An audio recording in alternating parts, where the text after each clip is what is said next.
In this video, I've got the top 5 reaction videos you must watch. You cannot miss in your life. Oh, that's it. The first one you must watch, you cannot miss, is my first ever reaction video where I reacted to the most popular carbonara. You must watch it. The first video we are going to watch is a video from Tasty. Hi, my name is Ryan. Looks like a nice guy. I am going to try and cook carbonara pasta. And I'm Claire, and I'm going to teach you how to cook carbonara. I want to make sure there's a good amount of water in your pot as well. So now that the pasta is just softening up in the water, it's just enough that I can start moving it around and ensure. Even though the pancetta has a lot of fat that's going to render out, you still want to use a little bit of olive oil.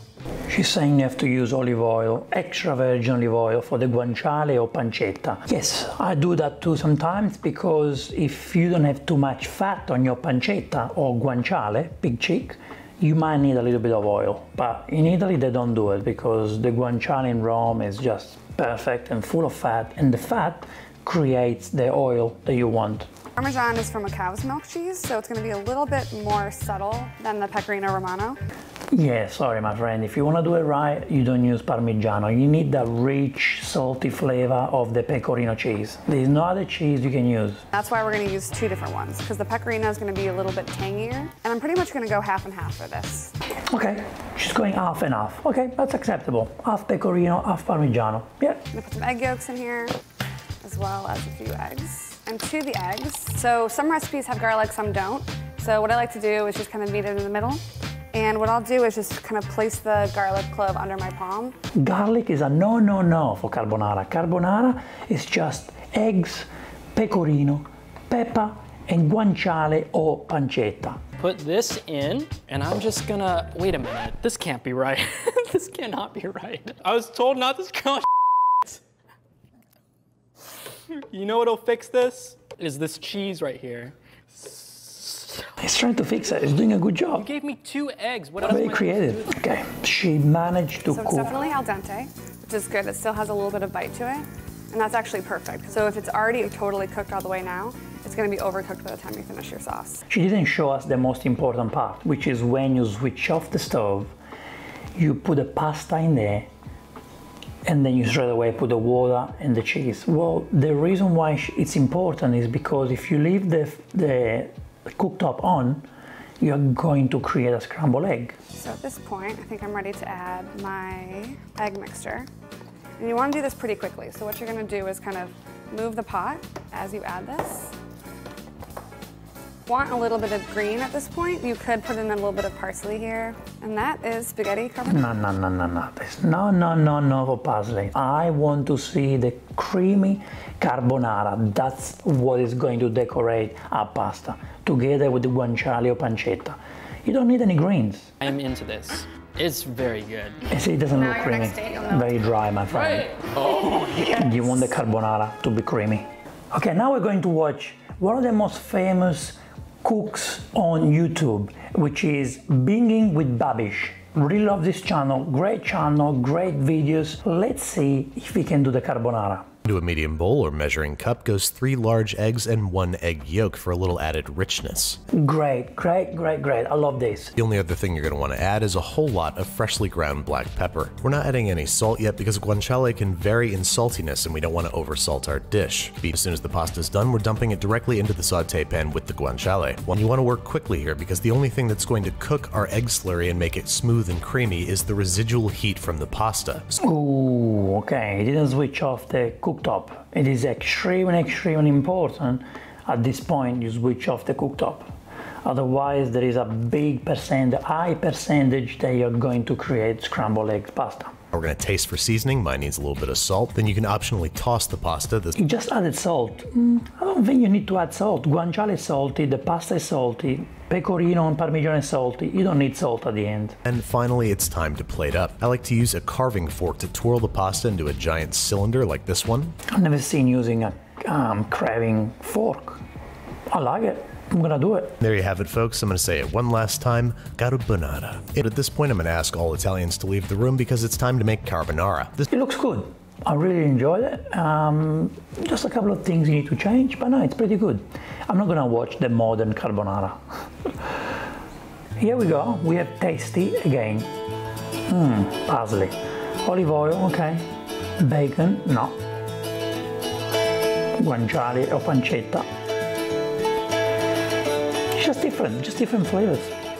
You can do it, of course, but it's just different. Here we're talking about authentic carbonara, okay? Garlic, no, not garlic. Look at that, looks burned. You don't want garlic, chicken stock.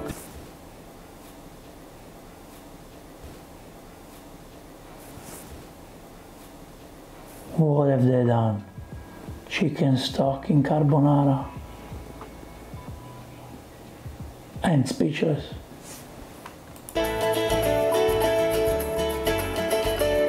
Heavy cream. Okay, do you know why chefs have started using cream many years ago? Because by the time it goes from the kitchen to the table, and then the people talk on the table, and it might take maybe 5 minutes for the person to eat it, the carbonara will get stuck together. And at the same time, I believe not many people know how to do the right carbonara just using eggs. So that's the reason why they use cream, because it doesn't stuck, the pasta doesn't get stuck together. But if you're making carbonara, you have to use eggs. And to prove to yourself, to your friend, to your partner that you are a good cook, you use eggs and you create cream with the eggs.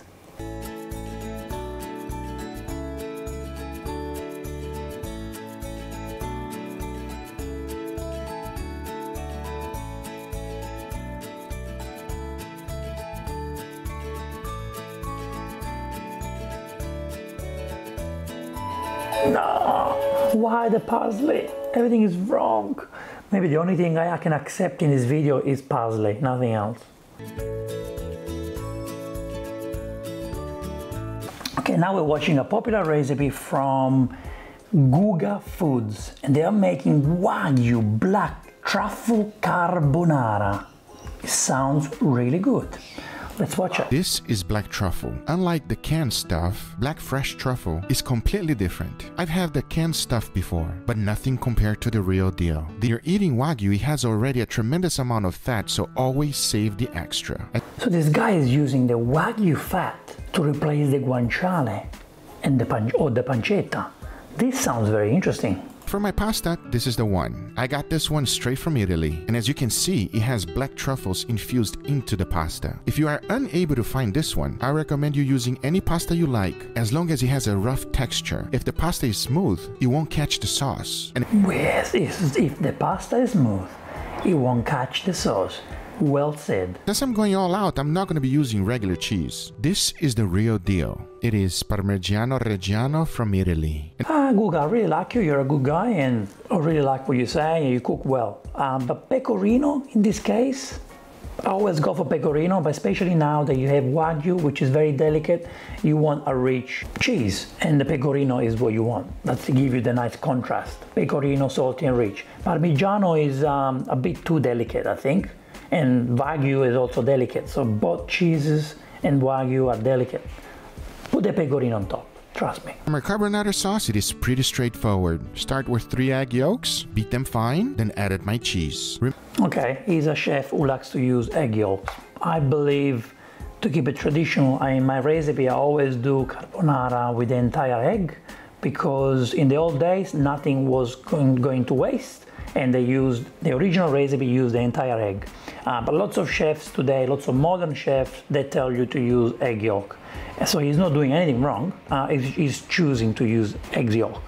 I like to use the whole egg. If you've never made carbonara sauce, the trick is to boil your pasta. Once that's done, drain it but reserve a little bit of the pasta water. In a saute pan, you would throw the pasta in. Then well said, this guy is so good. Sauce that was just made, and throw in the pasta water until you get the consistency you're happy with. The biggest tip I'm going to give you is to keep mixing so you can emulsify everything together into a sauce. Keep in mind that you can always add more water, but you can never take it out.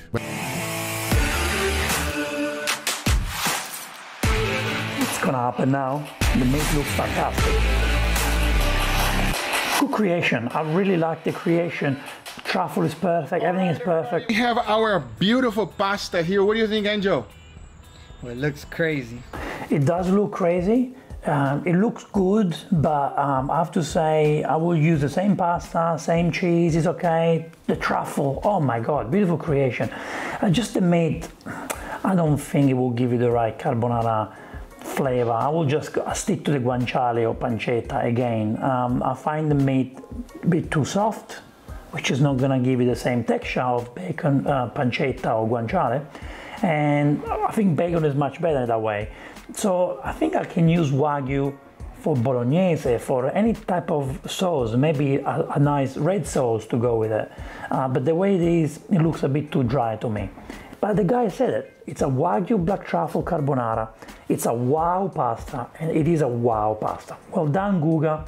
I'm gonna try it, and I'm gonna try and make it perfect. Another video that I don't believe you can miss, you cannot miss this, especially if you're a pizza lover, is Johnny and me reacting to Joshua Weissman Neapolitan pizza. Guys, you're gonna love this. Let's watch it together, come on. Are you ready, Johnny? I'm ready. I'm confident this guy knows how to do pizza, but the pressure is on Joshua. Be careful. I look forward to it. Let's go. Okay, so today we're making Neapolitan pizza. Instead of just doing that, I thought, well, let's take two traditional pizzas, put them together, and see if there's a true winner. It's gonna be a traditional Neapolitan pizza, margherita, and a traditional Roman pizza. There are many kinds, but one specific kind. Battle it out. I just want to comment on that. Yeah. First of all, they're two different pizzas, and people are going to enjoy one pizza more than the other, depending on their taste. So battling it out, maybe not. But you can make two extremely good pizzas in that style, Neapolitan and Roman, but I don't know about battling it out. Josh, I like it, but anyway. When it comes to a proper Italian pizza, there is no corner cutting. Because if you cut the corner, then the Italians, they cut you. They're probably watching right now, thinking like... The king is watching you now. Okay, we're gonna keep this a clean, organized, firm, yet delicate fight. Not sure if that's even possible. So we have two Italian pizzas here. A classic Neapolitan... That looks a little bit burned, the Roman. Look, not really Roman. If that's more like a pizza in teglia. You burn it that way. You don't burn it like that, no. And then maybe the mozzarella that he used is not mozzarella, it's maybe like cheese. Shredded cheese, yeah. Fake shredded cheese. Don't use shredded cheese, please, Joshua. Two Italian pizzas here. A classic Neapolitan pizza, done as close to tradition as physically possible. Just looking at the pizza, great for home. Only thing that I can mention is the sauce is too much around the cornicione. The cornicione shouldn't have any sauce at all. So you can get the puff edges. Correct, and not only about the puff edges, but the cornicione is actually constructed to retain the juices inside the perimeter of that pizza. Right, there's a point, okay. Yep. Can you put oil around the edges of the pizza? Or? No. No, you don't do that. Not just any Roman pizza, specifically pizza al taglio. Italians? How's that, huh? Pretty good? You get a rating? Pretty good, Pretty good, bravo. Very good, bravo Josh, bravo. Either we have smiling Italians or they're already in the comments yelling at me. Thank you. Both. We're gonna yell yeah. and smile. Yeah. I smile, he yells. I don't yell. I don't yell. With my personal favorite, Neapolitan. I need everyone to just take a step back and listen up, brother. There are rules here. Let us consult the holy book de pizza. Number 1, the sauce must contain San Marzano tomatoes. Number 2, the flour must be type 0 or 00. Number 3, it must be cooked within 60 to 90 seconds at around 800 Fahrenheit. Let it be known. Yep. Everything is right? Yep. Didn't make any... No errors at all. That's good, yep. This isn't even close to all the rules, but we also don't have our entire lives to write them all out. But we're going to stick as close as possible to these rules while at home. So first, let's start with our dough, which is the foundation here. That's what we want to see. Exactly. With 512 grams of filtered water, heated exactly to 95 Fahrenheit. And you see how I said exact? I mean exact. Papa no quis. If you don't keep exact numbers. What's 95 Fahrenheit? So look. Let's work that out. 35 degrees. That's 35 degrees for water. Sorry, Josh. No. Dead. Why? No. 35 degrees already, or 95 Fahrenheit, as Joshua says. The problem with that is we're starting already above the parameters of what a finished dough should be at, anywhere between 23 and 26 degrees. We're starting at 35.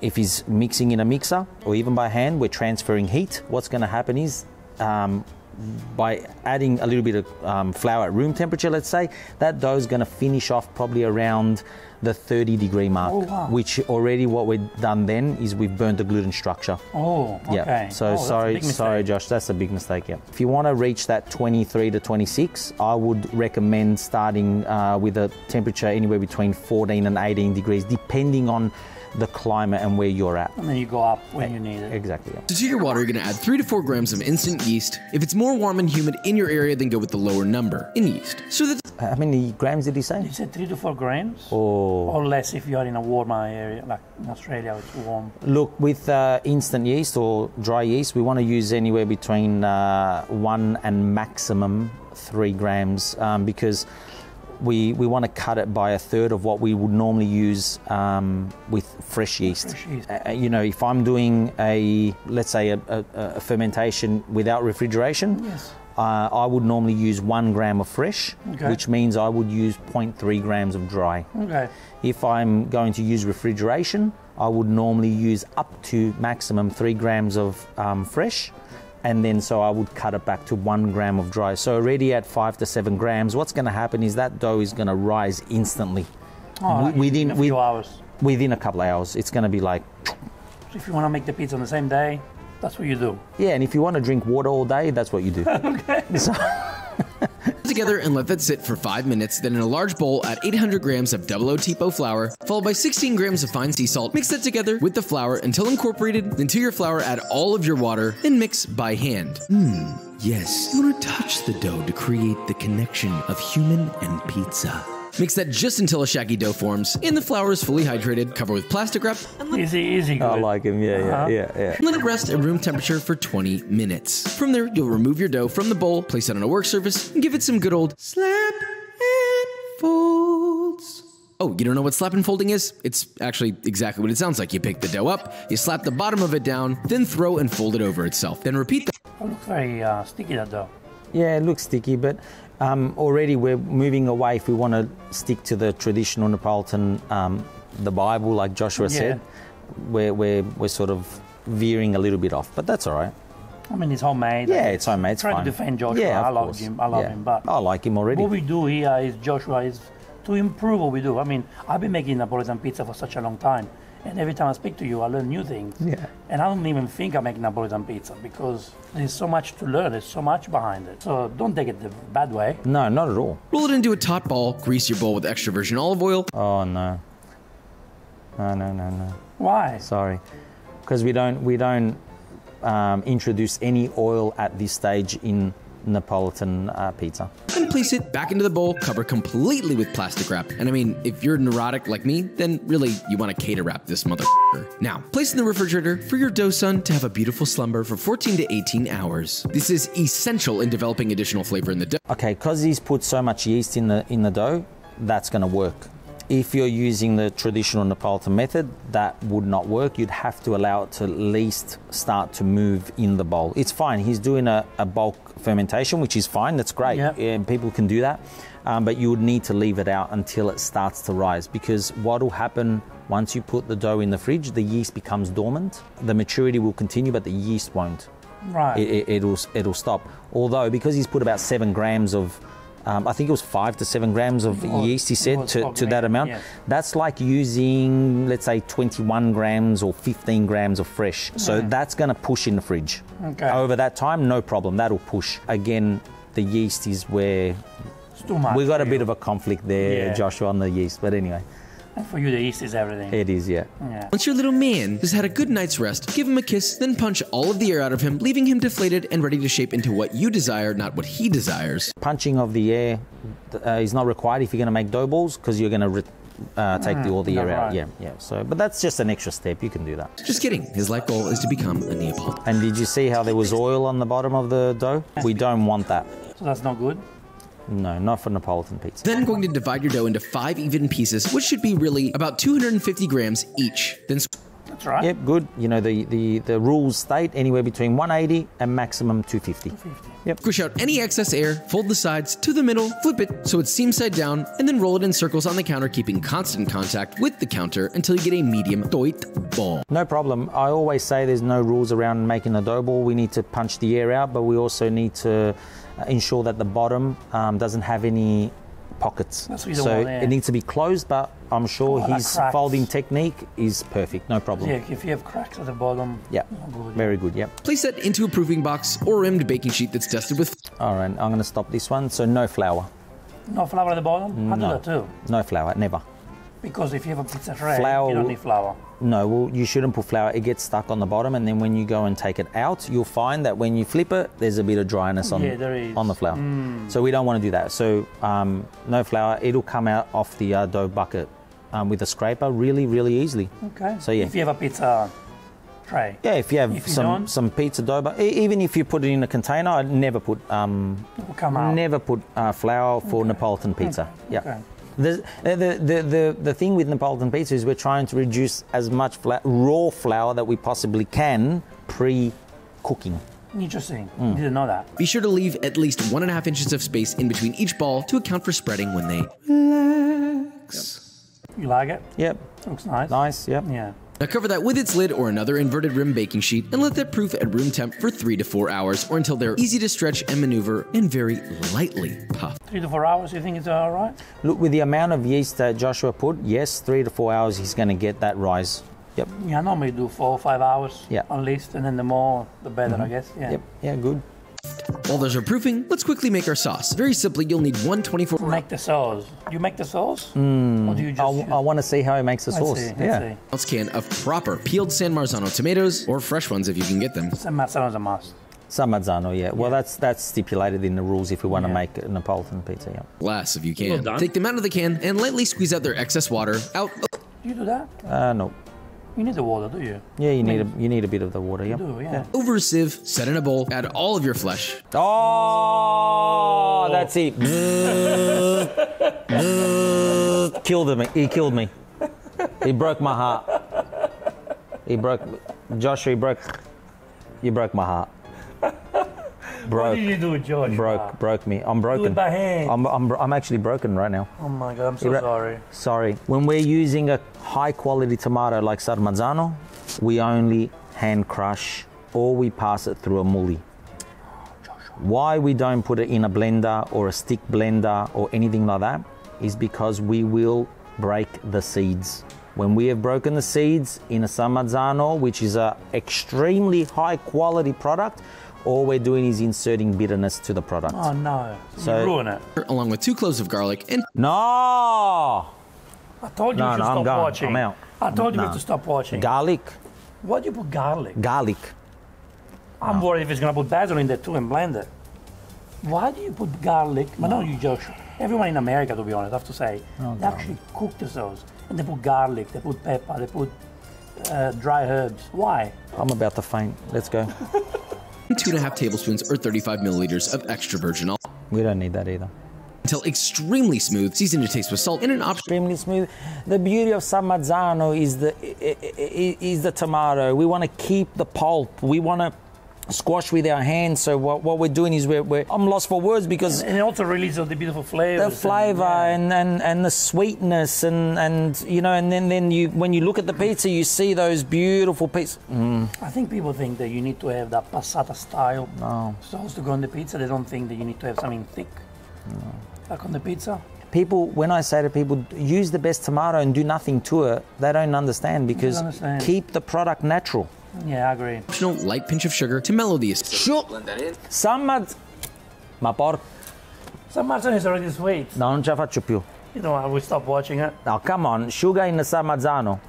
Joshua, I want to invite you we're going to go together to Italy. We're going to go to the fields and we're going to go and visit the farmers. And when you tell them how you make the sauce, before you said the Italians are going to cut you, I don't think you're going to leave San Marzano. They're going to kidnap you and teach you. Just pass through a fine mesh sieve or chinois. Really be sure to push out as much. What's the point to do that? Why is making this so runny? So I don't get it. I really don't understand this part. That's your fresh tomato sauce. For the cheese, you just need buffalo mozzarella, but if you want to get specific, anything from Campania. That's a nice mozzarella. Yeah, beautiful. Yeah. DOP, nice mozzarella. He's got Marzano and then great San Marzano, ruined it. Now we'll see what happens with the buffalo. the buffalo. Will likely be ideal. And if it's super Ooh, it's lucky. Nice. I like that.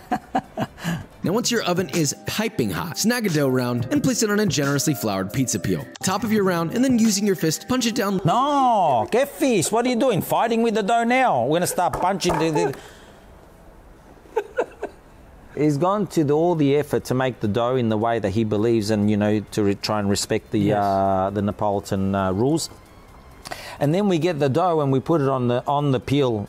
First of all, we shouldn't put it on the peel. We should put it on the bench with some flour, no problem. And then we punch. We're punching the dough. We're not in a boxing match with the dough. I'm sorry. Like we want to treat the dough with the gentle touches, because Vincenzo, the dough rises. What happens? What happens? Creates the oxygen, creates the air in. You want the gas. The gases. We want to retain those gases, so we start punching. You release. We're releasing. So, sorry, Josh. No punching. Maybe he was angry that day. You have to release some stress. No excuses. I think if I ever see Josh going to punch me in the face, please don't, Joshua, please. Once you're done, drape the dough over closed fists and stretch and turn by hand repeatedly until you get about 10. No. Slapping. You remember when he says slap and fold, slap and fold? Yes. Well, when we're doing, or when we're stretching the Neapolitan pizza, it's a slapping technique also. So you can't do that. It's a slapping technique. No. It's not part of Napoleon. No. From there, top it with just a couple tablespoons of your fresh tomato sauce, spread it around evenly. Oh. Okay, so this is where we're talking about. See how the tomatoes all the way around to the. When we're making Neapolitan pizza, we need to leave at least, an inch or so around the border, so we get the cornicione. Followed by a few pieces of torn mozzarella. Torn mozzarella, no. Why not? We don't tear the mozzarella. Because what happened? It doesn't melt properly if you do that? Well, first of all, you got a high quality mozzarella from Campania. Let's cut it down. Leaves of basil. All right, here they come. Oh, Jess, you can't cook the basil. Shut up. I've seen it done both ways, literally. I learned something when I was in Naples. That fascinated me. Basil always goes first, and then you put cheeses on top. Is that something that... Yeah. Is it a rule, or is it something that is just a choice? It's the pizza chef. It's a choice, but either way is fine. Okay. Either way is fine, yeah. In Italy, and you can debate all you want in the comments, but this pizza cooks in 90 seconds or less, and the flavor can still contribute greatly. But if you're that worried, you can always add it at the end for the freshness of its own flavor. No. Basil goes on now. He's right. Joshua, you're right. He's right. Basil goes on now, not at the end. You don't put basil on the end. No, never? No. Not for Neapolitan pizza, no. Okay. From there, carefully open up your uni, slide it in, close the door, and let it cook for 30 to 45 seconds or till puffed and one side starts to get some char. Then quickly turn it 180 degrees, close the door, and let it cook for another 30 to 45 seconds for an evenly, lightly charred pizza. It looks nice for a homemade pizza. Pizza looks beautiful. But it doesn't look... It's not Neapolitan. Napolitan. Yeah, but the pizza looks nice. Pizza looks nice. It's a pizza. Yeah, it's a nice pizza. And do you see what I mean about the mozzarella? You see you get those blotches that haven't melted? Yeah. When we tear. Yeah. And you see here all the sauce on the cornicione, which see here the crust looks nice. The cornicione looks nice, and then we got all the those bits there. That's from the tomato. You don't want that, do you? No. Interesting. But it looks like a nice pizza. It looks like a nice pizza, but it's not Napolitan. No. We can't call it Neapolitan pizza, no. To emerge steaming and gleaming. Once you've pulled it out, hit it with a light drizzle of extra virgin olive oil and... No. Why not? No. Oil always, like the basil, before it goes in the oven. So after that, no more? No, because we release the aromas. Okay. Especially if you're using high quality oil, you're releasing all those beautiful aromas, because as Joshua said, we're only cooking between 60 and 90 seconds. Right. So we're not burning the oil. Okay. All we're doing is getting... It's fresh. Yeah, exactly. And we get that beautiful aroma. Nice. That's why we don't put the oil in dough. But you like the oil, I have to say. It's in the dough. Yeah, you don't put oil in the dough. Yeah. Only a light sprinkle of flaky salt and fresh cracked black. salt and black pepper. No. This could be just a personal taste. Another video you cannot miss is me reacting to Gordon Ramsay cooking pasta. Gordon Ramsay, the most famous chef on the planet. Everybody talks about him. He doesn't know how to cook pasta. Let's watch this together. It can be easily undercooked or overcooked. Here's how to do it properly. First, water in, nice large pan to make sure the pasta's got sufficient room to cook evenly. Perfect, perfect. Large pot, lots of water, so the pasta has room to cook, to dance, to enjoy, you know? Nicely seasoned, absolutely crucial. Absolutely crucial. You put salt, a nice large amount of salt in the water. You're not eating the water, you're not drinking the water. You need the salty water to give the flavor to your pasta. Olive oil in, that stops the pasta from sticking together. That's not true, guys. That's not true. Who told you that? Why do you waste the extra virgin olive oil in the pasta water? Never, never, never waste the extra virgin olive oil. First, because it's expensive. Second, because you don't waste it like that. It's such a beautiful, beautiful ingredient. It's the best olive oil, the best oil for you to eat. You don't waste it in water, okay? You need a large pot, lots of water. That's the secret, not to get your pasta get stuck together. That's what you do, nothing else. Never olive oil. Bring it up to the boil. That's a rolling boil. The secret there, it stops the pasta from sticking together and it gently rolls it around. Yeah, you need the boiling. You need the boiling to cook the pasta. The boiling keeps the pasta cooking. So, into the pan. As it hits the water, it melts, and then you turn it around. Tongs. As that starts to melt, gently twist that. Yeah, you can do that. That's as long as you put the pasta inside the water. That's what you need to do. Find your way to put the pasta inside the water. Into the pan, bring it back up to the boil. If you're bad at timing, then set a timer. Beautiful. To test it, lift a little strand. And you can actually feel it with your fingers. It's still nice and firm. Al dente. Al dente. Does it actually know what al dente means? I hope it does. Al dente means to the tooth. Like when you eat it, it's kind of like almost gets stuck to your tooth. Like you can really feel it, you know? It's not soft, it's not moist. It's like, you know, you feel it. Bite, not a strong bite, but just really nice and firm inside. Definitely not crunchy. Definitely not crunchy, eh? Definitely not crunchy. It's true, because if your pasta is crunchy, it means it's not cooked. Into a colander. Drain the pasta in. You're draining the pasta, which is okay. I always recommend get 1 mug, 1 cup of water from the pasta water. Just put it in there and keep it on the side because you might need a little bit of pasta water when you mix it with the sauce. A light seasoning, salt. What did he do? He seasoned the pasta with salt. Gordon, how many Michelin stars do you have? You never do that. What are you doing? And pepper. Pepper? What are you doing? Where is the sauce? You mix it with the sauce right now. Right now, the pasta needs to go in the sauce. You toss it, mix it with the tongs or whatever you want to do, fork, spoon. Mix it. No salt. Salt is in the water, salt is in the sauce. You can add pepper right at the end when you put it in the plate. What are you doing? Salt in the pasta after it's cooked. A tablespoon of olive oil. Why is he wasting more extra virgin olive oil? He's not making aglio olio, he's not making a raw aglio olio because the pasta is still in the colander, so all the olive oil goes at the bottom right now.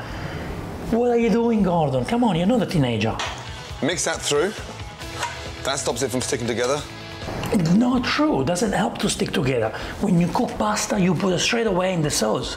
If you leave your pasta on the side, it will stick together. You don't do that. You cook the pasta once the sauce is ready. The sauce is ready, pasta is ready, put the pasta in the sauce, mix it. They won't get stuck together. But if you leave your pasta in the colander, it will get stuck and it's not nice. You don't want the pasta to be cold. Cook the pasta, remove pasta from the boiling water, straight in the sauce. Mix, Parmesan cheese, a little bit of pepper, and enjoy it. And look, there you go. Beautiful pasta, al dente. Does he know what al dente means? He didn't try and he said al dente. No, this is just not the right advice. This is not what you do. So what I recommend you is go and check out the videos on my channel and I'll show you to make the pasta the perfect way. The 10 mistakes that most beginners make when cooking pasta. You guys need to watch it and you can take your pasta skills to the next level.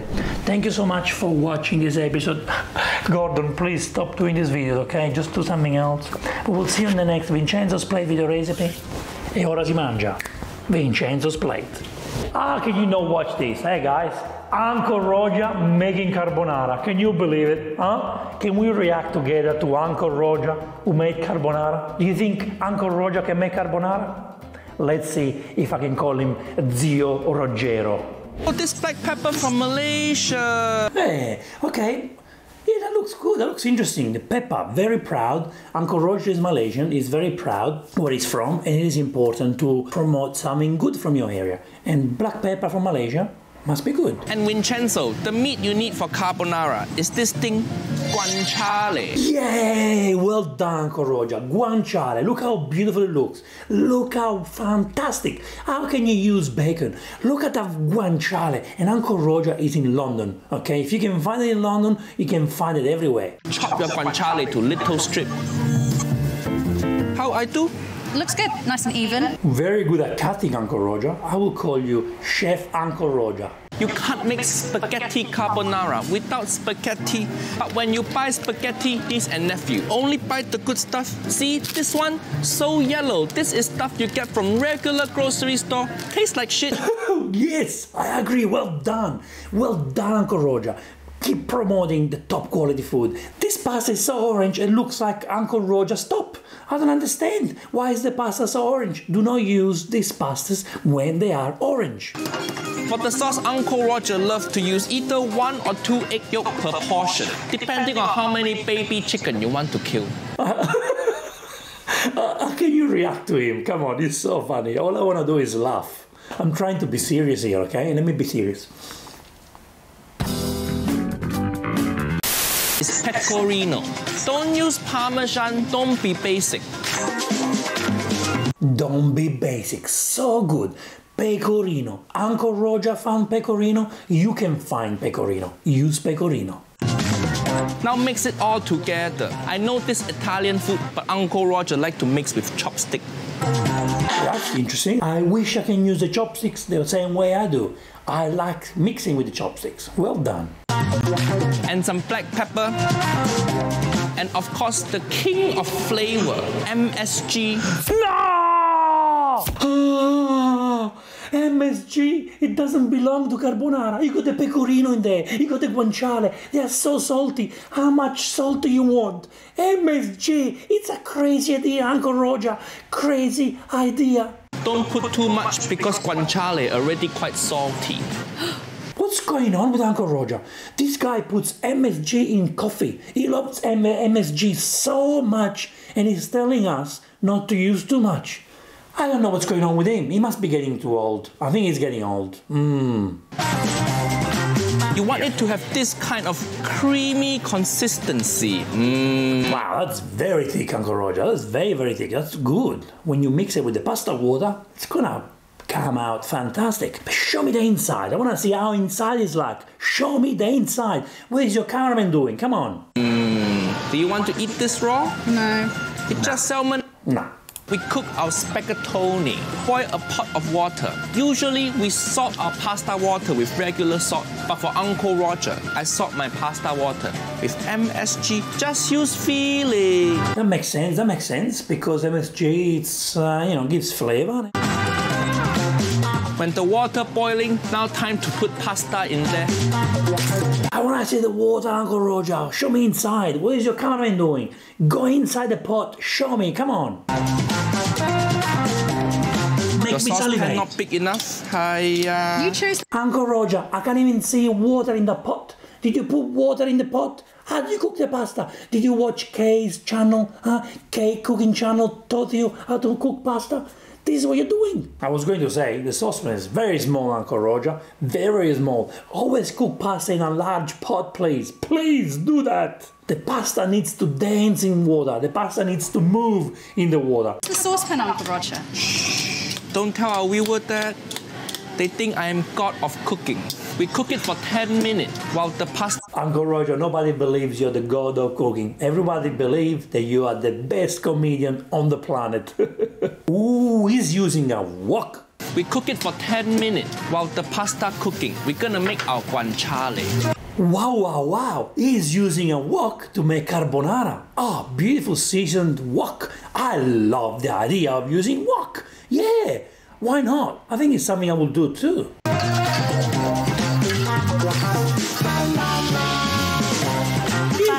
He's pretty good. He's pretty good, yeah. Uncle Roger knows you don't have fire, so I brought my own fire. What is he doing with that? What is Uncle Roger doing with fire? Give the guanciale some wok hay, make it more crispy. Oh, this is insane. Wait. So the wok is not making the guanciale crispy enough. So Uncle Roger is going on with the fire, burning, making the guanciale crispy. Great idea. When there are 2 minutes left of your pasta cooking time, take some of your pasta water. You want that starchy water for later. Correct? Yes, well done, well done. Pasta done cooking. Take it out. And this is the only time Uncle Roger will use colander. Uncle Roger is using a colander. Can you believe it? The king of egg fried rice, who never uses colander, is using colander. But that's the right thing to do, my friend, for pasta, so well done. Pour in your pasta water. Yes, so he put pasta water in there, so the pasta keeps cooking in the wok, and at the same time, when you put the egg doesn't create scrambled eggs. Now pour in your carbonara sauce. Did he switch off the stove? I believe he did. He didn't say it, but I believe he did. I do want to believe so.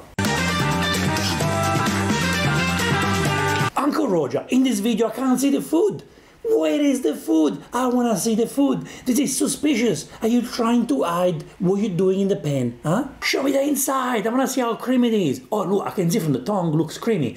Show me how creamy. Please, Uncle Roger, show me. And now it's ready to be served. Yum, Uncle Roger, well done. Yeah, looks good. The spaghetti looks good. They look creamy, no scrambling. The guanciale is cooked very well because you used the fire. But see, it looks fantastic. Sprinkle in more black pepper. Yes. Shred in more pecorino. Ooh, very generous. You got MSG, you got guanciale, and now you got plenty of pecorino.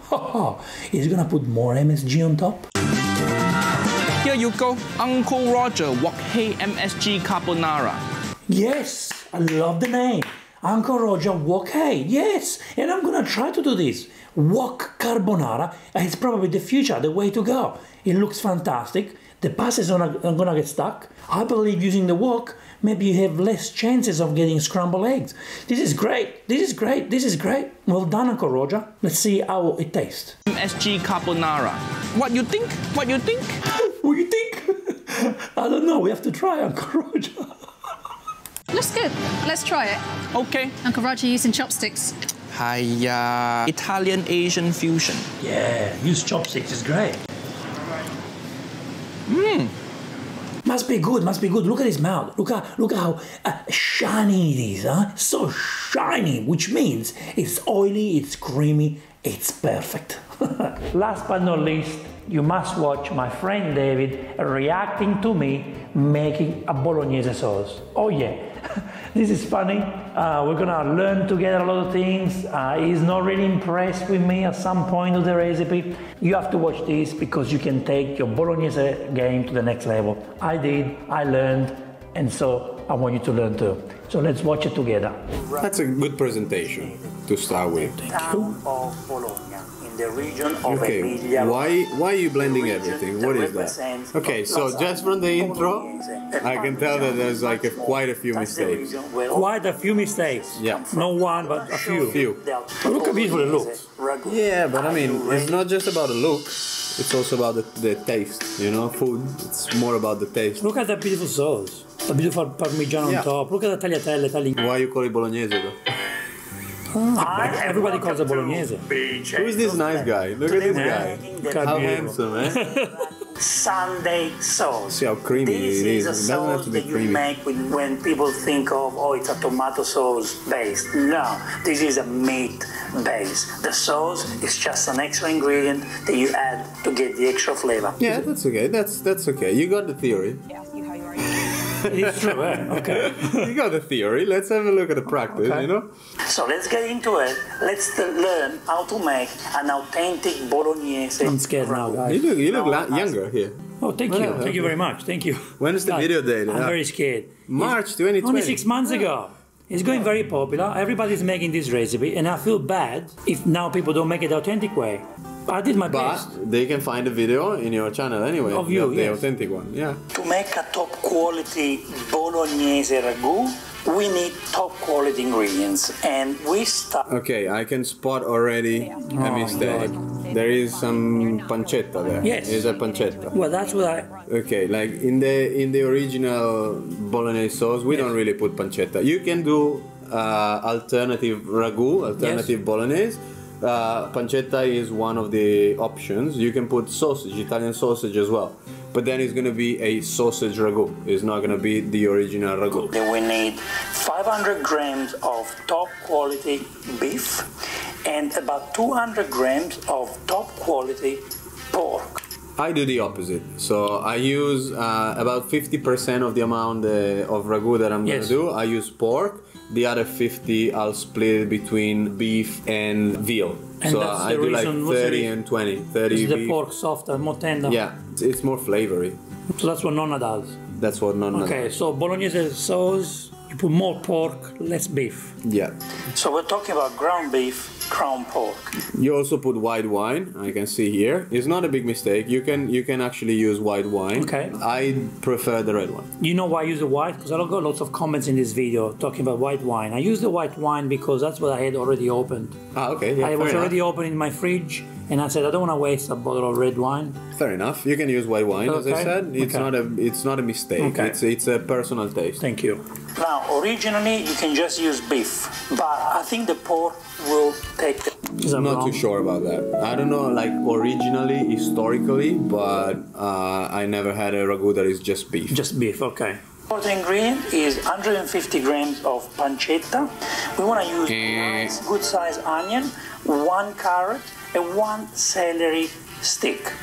Even here, I would add a little bit of celery and a little bit of carrots. So I would put at least 4 and 4, so the flavor is like, you know, like it becomes more flavory. So you need a lot of it then? Yeah, again, it's personal taste. Yes. So if you like more tomato, you add like a little bit more tomato. If you like more carrots, just add a little bit of carrots. But I can do that. You can use a passata or use a basil tomato sauce. Of course, I'm using my basil tomato sauce, and it's about 500 mils. So I have a feeling there is something wrong. Yeah, there is something wrong. Like I would just use Italian passata. Yes. Also, I don't see any tomato paste and peeled tomato. So you need to combine 3 different types of tomatoes. I like to combine 3. It would be enough just the passata and the tomato paste. But if you put the peeled tomato, you got those big pieces. Oh, the chunks, chunk tomatoes, pieces yes. of tomato, and you know, like that taste. True. So why not?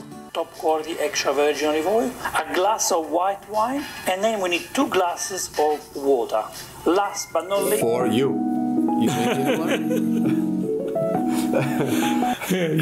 Because you don't drink the white wine, so you go for the water. Okay, cool.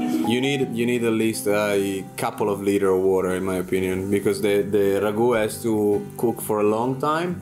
It needs to be slow cooked, yes. So you need to wait for add the water and wait for the water to evaporate, and eventually add a little bit more to reach those 4 hours that are gonna make the meat tender, soft, and tasty. I think the next thing is gonna make you a little bit upset. Don't have to, but I like to use my oregano for my meat.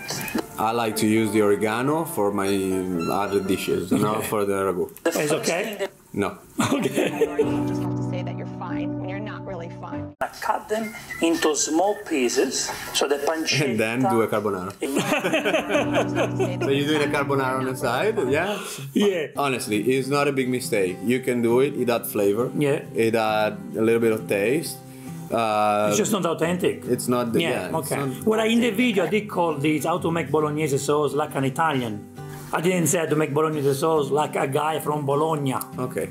Cool. So I'm not defending myself. I'm trying to defend myself. It's not authentic. I get it. Like every Italian recipes, if you go in a different region, they do it in a different way. Yes. So it's like maybe in your region they put. No, we don't. I was trying to make your food, but.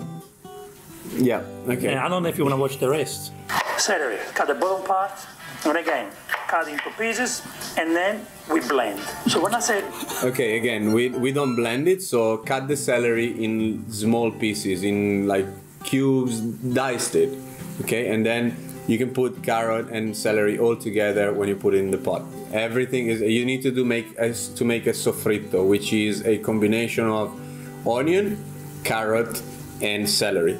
You just cook them in a pot and then you add the mince. There's nothing to blend. If you don't have a blender, it doesn't really matter. Well, what I discovered from your Bolognese is that you cook it for 4 hours. Mm-hmm. So your celery, your carrots kind of disappear. Yeah, so they just melt into the sauce. They melt into the sauce, yeah. You know, like they... So you don't need to blend it. Exactly. And here it is. We have a beautiful mix of tuna. It looks like tuna.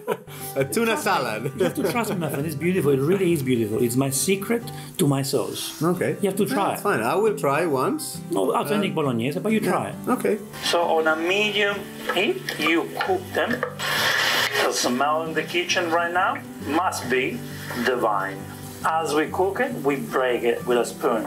And we want to make sure that the ingredients mix well together, okay? I did the right thing. Yeah. By breaking the meat. Yeah. But you did it right. It's still the soup at the bottom that's not convincing. You don't like it. It doesn't really convince me. Look how beautiful it's gonna mix now. Look how beautiful. All the pieces of meat are nice and brown. And now we need to start adding the flavors to our Bolognese. So. Okay, I'm kind of afraid of what is the flavor. But let's discover it together. Look, the thing you're doing, I think it's more work than what you need. It just doesn't look authentic to you. Exactly. Just like the texture that is not the best in my opinion. Let's see what is the flavor. Let's see the flavor. I'm curious. Is the salt. Okay. Salt. Yeah, that's a good flavor. You adding any thyme or rosemary? No thyme. At this point, many people have different choices of kind of herbs to use. I like to use oregano. For me, for the pizza. With the salt, one of my tips is don't add too much salt and too much pepper because you can always add it later. Okay, once the ragu is cooking with the water, after probably 1 hour, 1 hour and a half, you can taste it a little bit, and if it needs more salt, you can add it. You can always add salt, you cannot remove salt. No, that's right, that's right. So don't go too crazy with that. You don't have to put too much. Now that we have the oregano, we are going to... Yeah, oregano for me is like good with the pizza. Yeah, like, that's why I love pizza. To add the wine, okay? And we have a glass of white wine that I'm going to add in the sauce. What the wine is going to do, the wine is going to evaporate in really no time. You know, in about 5 minutes, the wine is going to evaporate. Honestly, don't worry about it. If you don't like wine, just put a little bit of stock, maybe, okay? Let's wait. Look, if you don't like wine, doesn't matter because it's not gonna get you drunk. It's just to add some flavor. The booze is gonna cook off if you let it cook off, and the rest of the flavor is going to be amazing. So when do you know when your alcohol evaporated? Well, as you can see the bubbles there? Well, that's showing you that the alcohol is evaporating. And this is the moment when we can start counting down. In my opinion, it still look a little bit too wet. Okay, it needs to cook a little bit more. At this stage, you can probably have the stove a little bit higher. Okay. So all that liquid that you can see in the pot disappear a little bit, because that is like kind of bitter. And look at that. 20 more minutes to go, guys. 20 more minutes! This is what we want. Look how beautiful this meat is. Is it what you want? It's not what I want, it's what I get, probably if I come to your place. That's what you get. Not sure it's what I want, it's a bit too wet from yours, to compare with yours, yes. Be absorbed. I have to be honest. One of the reasons why I normally do this is because when I get the pasta, knowing that the pasta is going to absorb the sauce, having a little bit of extra liquid, moist, it's going to help me to combine the ingredients. But you can always add a little bit of cooking water. Pasta water, yeah, I guess so, yeah. There are some people at this point put cream or put milk. Yes, you can still. I like the milk, so it makes everything a little bit softer in flavor and taste. Like imagine that makes you it have smoother. Yeah, imagine that you have like it cooks for like a long time, so you might feel a little bit of burn flavor and taste. With the milk, it smooth everything a little bit. No cream. No cream. Milk. But I like it just the way it is. Look how beautiful this is. So I'm not going for the milk, but again, up to you. For the Bolognese ragu, Bolognese sauce, what pasta are we using? Now, you can use spaghetti like you've been doing, or you're... No, you cannot use spaghetti. No, I agree. It's a big no. It's just, okay. It just doesn't combine properly. It doesn't. The spaghetti doesn't get the sauce, you know, it doesn't collect a piece of meat, you know? You want the sauce to be all once with the pasta. Yeah. And if you use spaghetti, it doesn't really stick to the pasta. That's right, yeah. I would use penne, pappardelle, with the penne, the meat goes inside the penne. Exactly. Beautiful. Amazing. Yeah, I love it. The reason why it's best and the right way is because first it's egg pasta, so they absorb the sauce more, and the meat gets stuck on the pasta. So when you get the fork of tagliatelle, you have a... That's the way it should be. In Bologna, the best pasta to use with ragu is probably tagliatelle. Tagliatelle, okay. Or lasagne, obviously, but to make it like a quick meal, tagliatelle is the best. Because in lasagna you put the same sauce. Yeah, you put the same sauce with what goes in the lasagna bolognese. Because lasagna originally is from Bologna. Okay, guys, our pasta is ready. Look how beautiful it looks, David. Come on, you can't say it's not. Look how beautiful it looks. It's still. I like to see those big pieces of carrot. You're missing those carrots and celery. And celery, yeah, because they give color. They do. Bolognese sauce in a pan. In a nice warm pan, put it in there. There's no need for you to add any oil. So we're gonna put a little bit of sauce in there because we're gonna do the It looks fantastic. mantecatura of the pasta in the pan. So our pasta is ready, and then we do the mantecatura. What the water, the starches in the water are doing, it's pretty special because it combines all our ingredients together. And here is how we have a beautiful plate of Bolognese tagliatelle. Here it is, guys. What do you think? I'm getting hungry again. No, it looks pretty good. As I said, everyone has his own different recipe, and it doesn't mean that this one is worse than the other one, or the one with bacon is not good as the one with sausage, or the one without anything. The way it looks to me, it's a little bit weird because I'm used to something different. You know, like I like, as I said, to see those big chunks of vegetables. As well. Guys, what do you think of these 5 videos? Do you think I picked the best 5 reaction videos? I believe I did, but if you have some favorite reaction videos I didn't mention, then write a comment below and let me know, okay? Thank you so much for watching this episode. It was fun reacting with you. E ora si mangia carbonara with no cream.